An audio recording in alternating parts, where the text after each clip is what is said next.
மக்களே வணக்கம். இன்னைக்கு புளி சாதம் செய்ய போகிறேன். அதுக்கு ஒரு 40 கிராம் புளி எடுத்திருக்கேன். ஒரு டம்ளர் தண்ணி ஊற்றி இந்த உப்பையும் புளியும் ஊற வைப்போம். உப்பு போட்டு ஊற வச்சோம்னா சீக்கிரம் ஊறிடும். இந்த புளியோதரைக்கு ஒரு பொடி ஒன்று ரெடி பண்ணிக்கலாம்.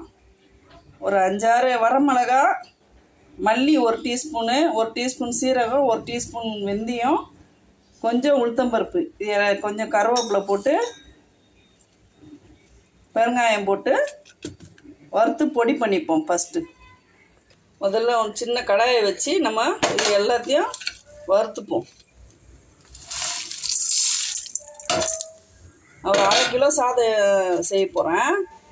அதுக்கேற்ற மசாலா இவங்கள எல்லாரும் கருகாமல் பொன்னிறமாக வறுத்துக்கணுங்க. கருக விடக்கூடாது. மிளகு கண்டிப்பாக போடணுங்க, அதை நான் மறந்துட்டேன். இது மாதிரி குறைப்பாக அரைச்சிக்கணுங்க, ரொம்ப நைஸாக அரைக்கக்கூடாது. ஒரு 50 கிராம் நல்லெண்ணெய் ஊற்றிக்கிட்டேங்க. நான் கடுகு உளுத்தம்பருப்பு போடுவோம். 2 காஞ்ச மிளகா போடுவோம். ஏற்கனவே அதில் 5-6 போட்டிருக்கோம். கடலைப்பருப்பு,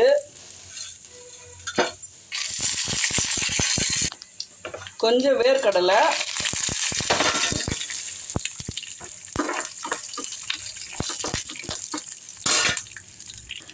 பெருங்காயம் எண்ணெயில் தான் போடணும், அதில் பொடியில் போடக்கூடாது.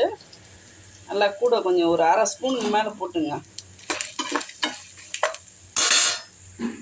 ஒரு 1/2 டீஸ்பூன் மஞ்சத்தூள். ரொம்ப கருக விட்டுறாதீங்க. புளி தண்ணி எடுத்து ஊற்றிக்கணும்.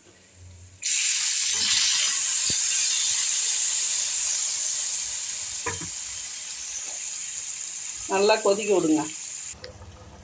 ஒரு 1/2 டீஸ்பூன் அளவு மண்டை வெல்லம். இந்த மாதிரி ஒரு 3 நிமிஷம் நல்லா கொதிக்கும் போது தீயை குறைச்சிடணும்.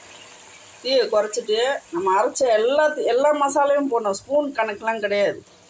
இதில் போட்டுக்கிறது எல்லாமே இந்த புளி குழம்புக்கு உரிய கரெக்டான அளவு. இதில் எதுவுமே பவுட்ரு எடுக்கவே தேவையில்லை. அப்படியே போட்டு ஒரு கொஞ்ச நேரம் எண்ணெய் பிரிகிறவரெலாம் கொதிக்க விடுங்க. தட்டு போட்டு மூடி. நீங்கள் இந்த மாதிரி ஸ்டைலில் புளி குழம்பு செய்யும்போது பக்கத்து வீட்டில் இருக்கிறவங்க உங்கள் வீட்டில் புளி சோறான்னு கேட்பாங்க. அவ்வளோ வீடே மணக்குங்க. அவ்வளோதாங்க. எண்ணெய் நல்லா பிரிஞ்சிருச்சுங்க. கொத்தமல்லி போட்டு இறக்க வேண்டியது தான். சாதம் உதிரியாக வடிச்சிட்டு போட்டு கிண்டி சர்வ் பண்ண வேண்டியதுதான். நான் நல்லா சாதம் உதிரியாக வடிச்சிருக்கேன். ஒரு 1/2 கிலோ சாதம் போட்டு கிண்டுவோம்.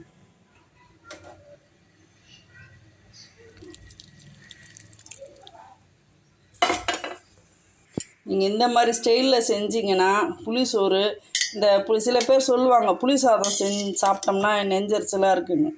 அதெல்லாம் வரவே வராதுங்க. ஒரு தட்டு ஃபுல்லாக சாப்பிட்டா கூட டைஜஷன் ஆகிடும். ஏன்னா அவ்வளோ இதில் போட்டுக்கிற மூலிகை பொருள் எல்லாமே ஜீரணத்துக்கு ரொம்ப நல்லது. மல்லி, மிளகு, சீரகம், தனியா, வெந்தயம், இது எல்லாமே கெடுதல் கிடையாதுங்க, ரொம்ப நல்லதுங்க. இந்த மாதிரியே செய்யுங்க. எப்போ புளி சாதம் செஞ்சாலும் இந்த ஸ்டைலில் செஞ்சுட்டு சாப்பிட்டு பாருங்களேன். கோயில் புளியோதரெல்லாம் எதுக்குங்க. புளி சாதம் ரெடி. வீடியோ பிடிச்சிருந்தா லைக் பண்ணுங்கள், ஷேர் பண்ணுங்கள், சப்ஸ்கிரைப் பண்ண மறக்காதீங்க. தேங்க்யூ மக்களே.